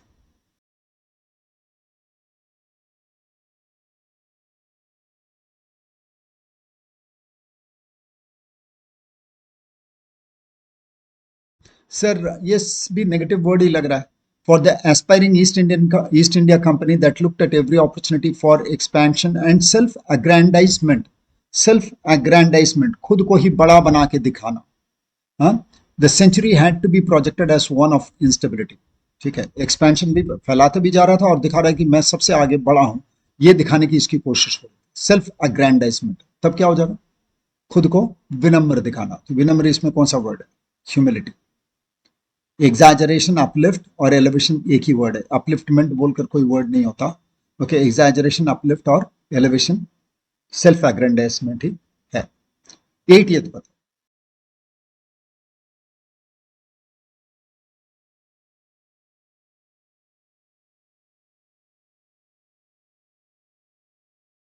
Okay, very easy. There was a combination of agrarian colonizing tendencies with the assertion of local landlord power. उन्होंने अपना assertion किया, affirmation किया, तो opposite क्या होना चाहिए? Insistence, averment, statement और denial. यहाँ पर मैं denial. Averment का मतलब भी होता है assertion करना, मैं ही हूँ ऐसे कहना, insistence. ओके ना। क्लोज कंपोजिशन, क्लोज के लिए क्या करना चाहिए? हमेशा सेंटेंस, एक दो सेंटेंस पढ़ लेना चाहिए, फ्लो जब समझ में आए तब शुरू करना चाहिए। और आगे का अगर आपने ब्लैंक भर दिया उसके बाद भी पीछे आकर ब्लैंक को भर सकते हो। ये जरूरी नहीं है कि पहला ब्लैंक भरा तभी सेकंड में जाना चाहिए या थर्ड में जाना चाहिए। इसके लिए आपको 3 ब्लैंक्स हैं। I am giving you 2 minutes. Okay, you take 2 minutes and do this.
एक बार क्लोज कॉम्पोजिशन के लिए क्या करना है? पूरे सेंटेंस को पढ़ना है, समझना है, और बाद का ब्लैंक भरने के बाद भी पहले वाले ब्लैंक भरा जा सकता है। ऐसी जरूरत नहीं है कि लेफ्ट टू राइट ही जाना पड़ेगा, सर पहला वाला भरूंगा तभी सेकंड। सेंटेंस समझ में आना चाहिए। कई बार क्या होता है, आगे का सेंटेंस पढ़ने पर पीछे का जो ब्लैंक है वो भर जाता है, इसलिए don't take risk. Objectives, ideology, programs, leadership and organization are important components, pieces नहीं, कंपोनेंट्स हैं, उसके भाग हैं, of social movements. They are interdependent, interdependent होंगे तो पक्का एक दूसरे को पे प्रभाव डालेंगे, influencing each other. The objectives of the movement change from dash articular local issues, narrow articular local issues, narrow is the correct one, छोटे छोटे ब्रॉड व्यू नहीं लेता। The objectives of the movement change from narrow perspective to a wide perspective, ये meaning है। तो from narrow articular local issues, again take 1 minute.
क्या होना चाहिए किसके लिए? नैरो से ब्रॉड हो जाते हैं किसके लिए? For social transformation. Sometimes movement a movement begins with broad objectives may in the progress get dash with one. ठीक है, तो सर आगे पढ़ना ही पड़ेगा. Turns into, turn out into, bog down, bog, may get bogged down. Sir ये grammar से तो turns out नहीं होगा क्योंकि गेट लिखता हूं, गेट के बाद पास्ट टेंस ही चाहिए, मे गेट V3 चाहिए. Okay, may get turn out नहीं हो सकता. Okay, so may in the process get. ठीक है, तो सर बॉग्ड आउट या बॉग डाउन होगा. कौन सा सही एक्सप्रेशन है? वो है बॉग डाउन. बॉग डाउन का मतलब रुक जाना. ठीक है, ढील पड़ना. कि may in the process get bog down with one और two particular issues. 2 minute.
Ideology also dash change.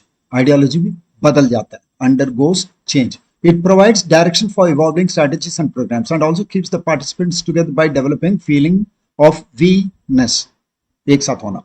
Various strategies and programs are involved to dash the people. Sir two के बाद तो मोबिलाइज तो आएगा ही नहीं. टू मेक द पीपल भी नहीं होगा और ईडी यहां भी नहीं होगा, तो ऑटोमेटिकली ग्रामर से ही टू मोबिलाइज द पीपल, लोगों को इकट्ठा करना. They dash the movement for a long period. ऐसे जब हो जाता है तो मूवमेंट लंबे समय तक चलता रहता है, उसको सांस मिलता है, तो क्या होता है? They sustain the movement for a long period. Bluster का मतलब है झूठ बोलना. ओके, नाउ अब 89 और 90 दो ब्लैंक्स हैं, 1 minute.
So leadership which initiates or emerges in the course of the growth of the movement plays a crucial role in, जब इन लिख रहे हो तो अगर मुझे नाउन चाहिए तो नाउन यहां पर मैं या तो सपोजिशन होगा या तो अजम्पशन होगा या आर्टिकुलेटिंग होगा, सुपरसीड्स तो नहीं होगा, ठीक है, क्योंकि हमको नाउन ही चाहिए।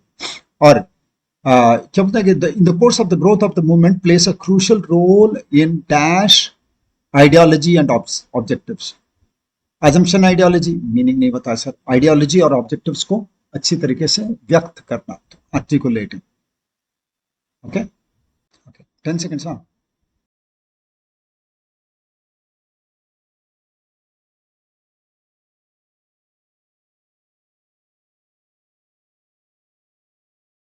परसिवियर का मतलब लगे रहना, तो डिफिकल्टीज के बावजूद क्या होना चाहिए, डिस्पाइट ऑफ या इंस्पाइट ऑफ में से कोई एक होना चाहिए। क्या होता है सर, इंस्पाइट के साथ ऑफ लगता है, डिस्पाइट के साथ ऑफ नहीं लगता है, तो इंस्पाइट ऑफ करेक्ट है। ही परसिवियर्ड इंस्पाइट ऑफ डिफिकल्टीज, डिफिकल्टीज के बावजूद वो परसिवियर किया। ऑल्दो का मतलब क्या है, हालांकि, हालांकि लिखेंगे तो फिर भी लिखना पड़ेगा। बिकॉज ऑफ का मतलब तो चूंकि, चूंकि से मीनिंग नहीं बनेगा। 90 सेकेंड।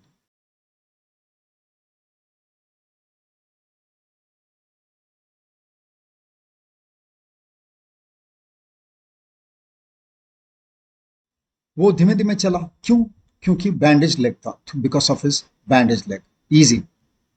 Next one.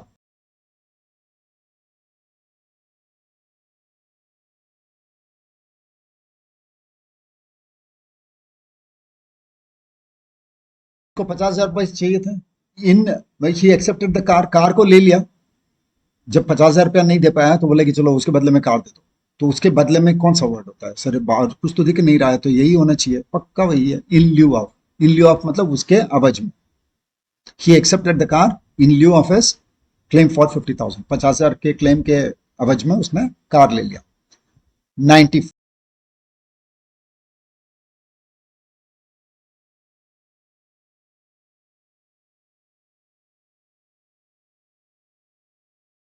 ओके, याद रखना, एट बोलेंगे तो पक्का आर्टिकल नहीं बोलेंगे, ठीक है। अगर आर्टिकल आया है तो आपको सोच समझ के बताना पड़ेगा। और आफ्टरनून इवनिंग वगैरह के लिए क्या बोलते हैं, in the evening, in the morning, in the afternoon.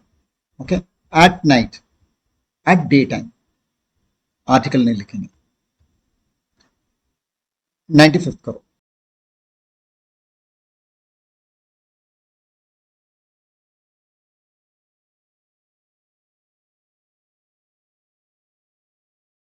बहुत easy sir, he raise several objections concerning, ठीक है। कंसर्निंग का मतलब रिलेटेड टू, याद रखना, उसके साथ कुछ नहीं बोलना है, कंसर्न विद वगैरह कुछ नहीं बोलना है।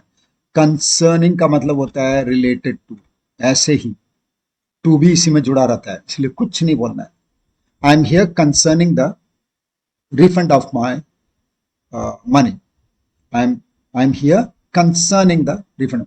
Concerning to, concerning with वगैरह कुछ नहीं बोलूंगा, क्योंकि concerning का मतलब ही होता है related to। 96th. He is the gentleman whose name is written।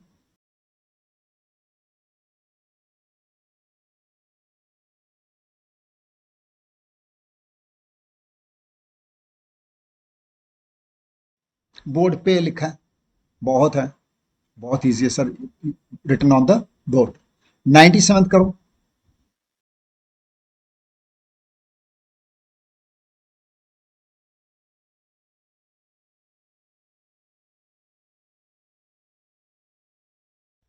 के चलते, तो के चलते कौन सा है, के चलते तो on account of, on account of का मतलब उसके चलते, on account of his negligence the company suffered a heavy loss. Sentence समझ में आया तो बहुत easy. 98।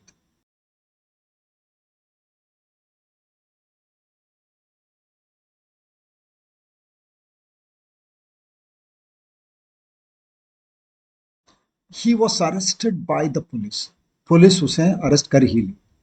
Resistant, resistance offered by the culprit, offered by the culprit मतलब क्या है, कल्प्रेट के रेजिस्टेंस दिखाने के बावजूद, तो बावजूद चाहिए, हाँ, पुलिस ने उसे पकड़ लिया के बावजूद, तो बावजूद कौन सा, ऐसे रिगार्डिंग, रिस्पेक्टिंग, कंसिडरिंग तो नहीं होगा, तब तो नॉट विथ स्टैंडिंग होना चाहिए। के बावजूद, नॉट विथ स्टैंडिंग का मतलब भी होता है के बावजूद। ऐसे क्यों वर्ड बनाता है सर इंग्लिश, भगवान जाने। 99।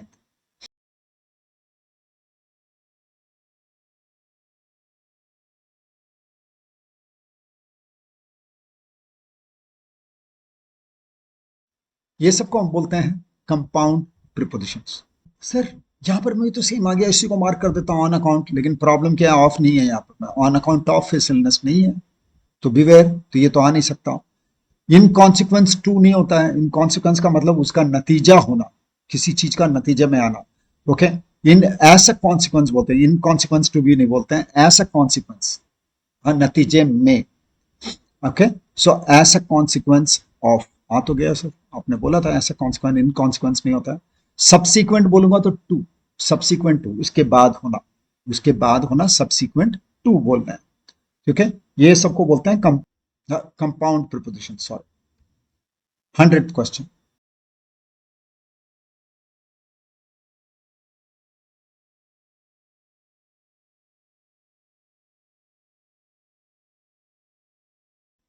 क्या होना चाहिए, बाय वे या bye means of. By way बोलेंगे तो ऑफ लिखना पड़ेगा, by way of rope ladders they scale the wall. Okay, so bye means of, for the sake of मतलब के चलते, भगवान के चलते, ऐसे दिमाग मत खराब करो, for the sake of God. Okay, throughout the मतलब पूरे समय पे, वो तो होगा नहीं, बाय मीन्स ऑफ।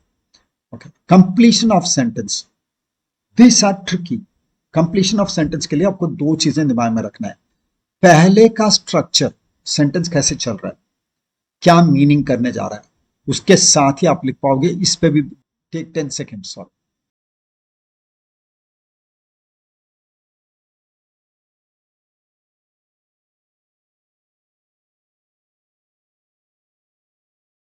इजी है सर से, ही इज डिलीजेंट, डिलीजेंट का मतलब मेहनती है, तो मेहनती है तो सक्सीड करेगा, तो therefore he will succeed. Next one, 10 seconds.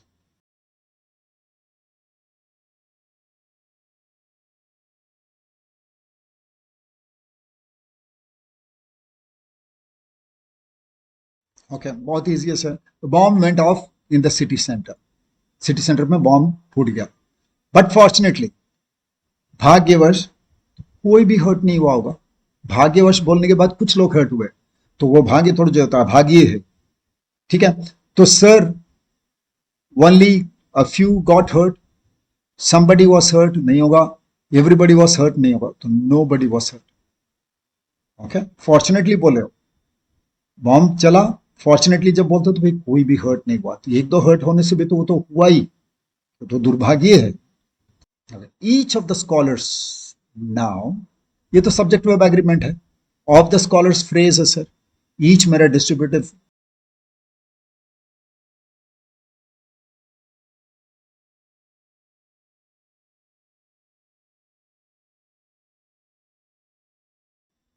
Subject है, डिस्ट्रीब्यूटिव प्रोनाउन है, तो डिस्ट्रीब्यूटिव प्रोनाउन हमेशा सिंगुलर लेता है, तो सिंगुलर कौन सा है, has done work, each of the scholars has done well. Sir will done shall done तो हो ही नहीं सकता, मॉडल के बाद वी वन चाहिए, हैव लिख नहीं सकता चूंकि ईच मेरा सब्जेक्ट है। 104 करो।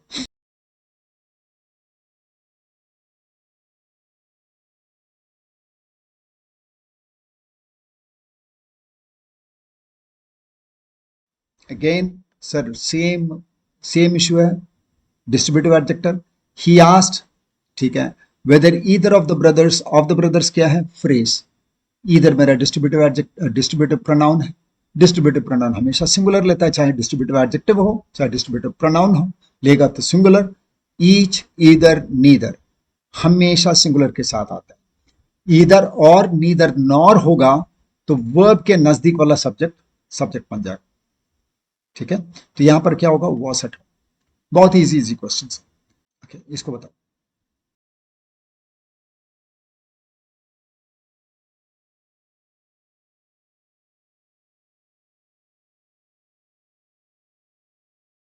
इजी है सर, वन से सेंटेंस को शुरू करते हैं तो वन से ही कंटिन्यू करना है कि नहीं, तो one can not be too careful of one's good name, बहुत ज्यादा केयरफुल हम नहीं हो सकते, गड़बड़ हो ही जाता है। Okay, their good name, his good name वगैरह होगा नहीं, चूंकि वन से सेंटेंस शुरू करूंगा तो वन से ही कंटिन्यू करना है. 106.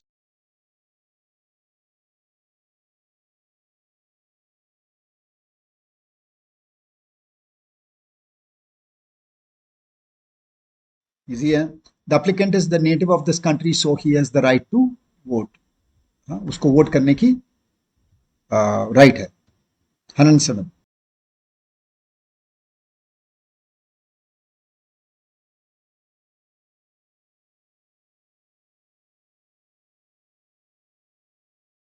बहुत easy sir. Again no sooner अगर कहते हो तो नो सूनर का कॉम्बिनेशन क्या है? दैन. THAN.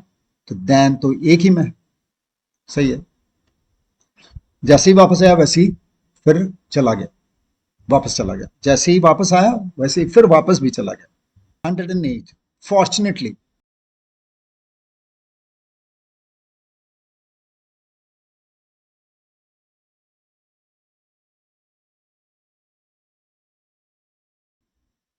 भाग्यवश. सौभाग्यवश. बहुत इजी है सर. न्यूज क्या है? सिंगुलर है ना. न्यूज सिंगुलर तो वर्ंट तो होगा नहीं. और ये कुंट एस बैड तो बोल ही नहीं सकते. इसके कुंट के बाद V1 नहीं है. ओके. और ये सब news happened with S bad. Okay. First one is the correct one. 109th question. When I was on a holiday.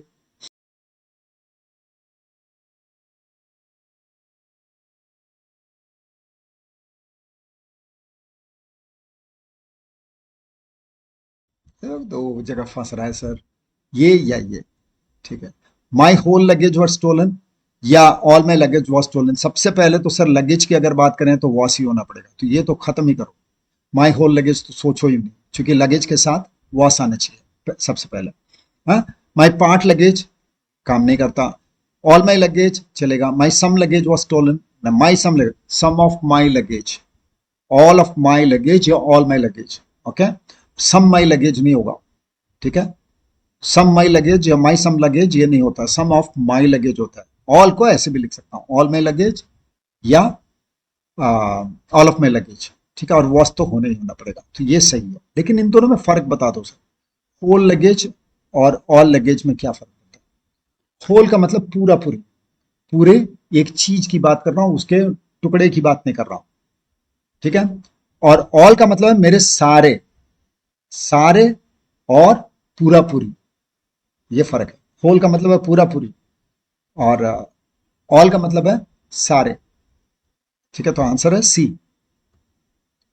I got up very early.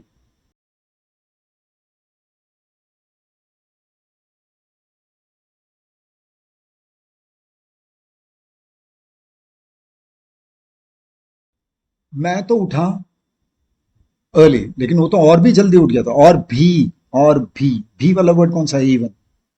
But Jack got up even before. Go sorry before नहीं. Got up even earlier. Early. Earlier. Combination है. Jack got up even earlier. Even चाहिए क्योंकि भी लिखना है. ठीक है. Okay. Come to the passage. Okay, I'm giving you 3 minutes to read the passage and then we'll do the questions.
Okay, now to the questions. Okay, question के लिए मैं 1 मिनट का टाइम दे रहा हूँ, तीनों क्वेश्चन एक साथ में आंसर कर लो।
पहले का आंसर क्या है? What is the writers idea of truth in the paragraph? A, why do main love lies for the sake of lies? झूठ झूठ के लिए वो पसंद करते हैं, ऐसे लिखा है। फिर which metaphor is used in the passage to compare the value of truth and lies? Metaphor कौन सा यूज किया गया, अलंकार कौन सा यूज किया गया? वो है pearls versus diamonds. Okay, take 1 more minute to do the questions 114 and 115.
What literary device does the author use when he says truth is naked?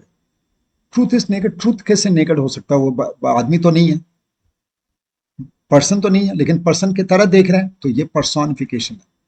Symbolism वो होता है कि सिंबल्स में बात करना, जैसे व्हाइट डव, व्हाइट डव हमने उड़ाया, तो मतलब है कि हम पीस के लिए बात कर रहे हैं।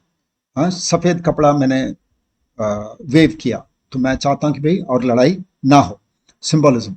एलेगरी का मतलब है ऐसा स्टोरी जो कोई मॉरल सिखाता हो, एलेगरी। पैराडॉक्स विडंबना है। विडंबना का मतलब होता है आयरनी, जो होना चाहिए उसके ठीक ऑपोजिट हो जाए, उसको विडंबना कहते हैं। ठीक है। काला नाग किसी को काटा तो बंदे को मर जाना चाहिए, सांप को नहीं। लेकिन अगर सांप मरा तो पैराडॉक्स है। ठीक है, विडंबना है। There would not be any pleasure in the pursuit of truth. A. Okay. To the next passage now. Take 2 minutes, read it, and then I'll give you 1 more minute to do the questions.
According to the author, legal literacy.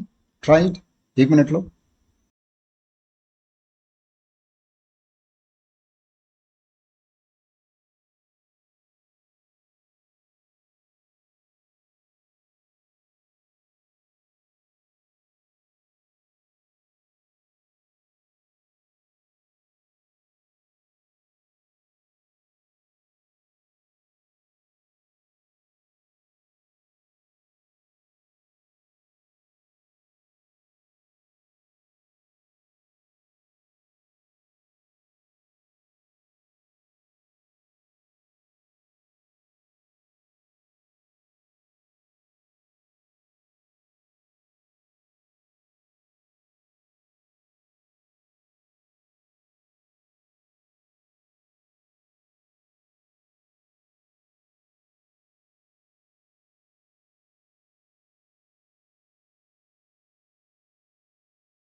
Okay.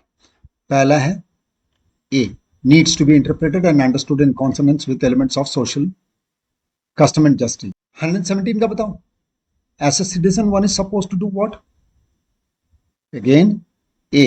Very good. Okay, then 118, 19, 20. Give you 1 minute.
The above passage deals in legal literacy. According to the writer, diverse combinatory prowess का मतलब शक्ति, इसका है a process of combining contrasting elements into a competent legal mechanism. D. Last question. Which among the following is closest in meaning to the word resistance? Resistance का closest meaning क्या है? Defiance. Defiance का मतलब क्या है? Challenge करना, या बोलना कि भाई मैं नहीं मानता, protest दिखाना. Conforming का मतलब तो obey करना होता है, liberating का मतलब free होना होता है. Okay? That is all for this session. Wish you all the best. Keep preparing. और ये एक session और करवा देता हूँ. Then I promised, I delivered, and you promise and you deliver. अच्छा करके आओ. ठीक है. Bye bye. See you all in the next class. Bye. And Vijay mock test series अगर आपको चाहिए तो जरूर करके जाना. अगर आपको इंग्लिश में जरा से भी सोच है तो एक बार करके जाना, वरना प्रिपरेशन अच्छा रखो, कूल रहो, जितना प्रिपरेशन होना था हो लिया, अच्छा करोगे. Bye bye, see you in the next class. For every student who is preparing for CDS और CAPF और NDA द नेक्स्ट ईयर, उनके लिए प्रतिज्ञा बैच और बाकी सब बैचेस भी बाकी सबके लिए बन रहा है. You can very easily join the classes. Okay, the links are given in the description. All the best, officers.